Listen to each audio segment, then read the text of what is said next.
خوفناک کہانی۔ ایک زمانے میں بچوں کا ایک گروپ تھا جو اپنی گلی کے آخر میں پرانے متروک مکان کو دیکھنا پسند کرتا تھا۔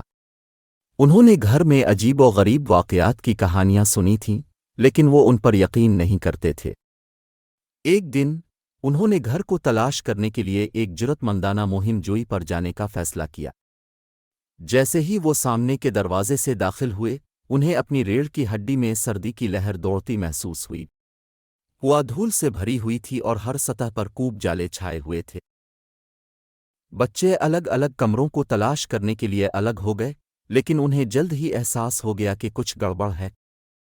دروازے ان کے پیچھے بند تھے، انہیں مختلف کمروں میں پھنسا رہے تھے۔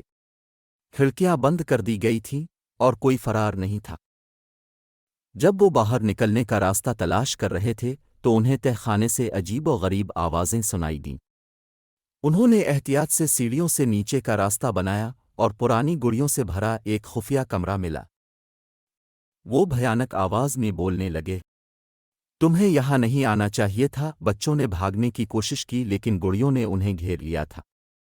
باہر نکلنے کا کوئی راستہ نہ ہونے کے باعث وہ پھنس گئے۔ جیسے جیسے گڑیا آگے بڑھی، بچوں کو احساس ہوا کہ وہ اب گھر میں اکیلے نہیں ہیں۔ ان کے ساتھ وہاں کچھ اور تھا، گڑیا سے بھی زیادہ خوفناک چیز۔ بچوں نے مدد کے لیے چیخیں ماری لیکن کوئی نہیں آیا۔ وہ پھر کبھی نظر نہیں آئے اور لاوارث گھر خالی رہا۔ گڑیا اپنے خفیہ کمرے میں رہی، بچوں کے اگلے گروپ کا انتظار کر رہی تھیں کہ وہ آ کر پرتودت گھر کو دیکھیں۔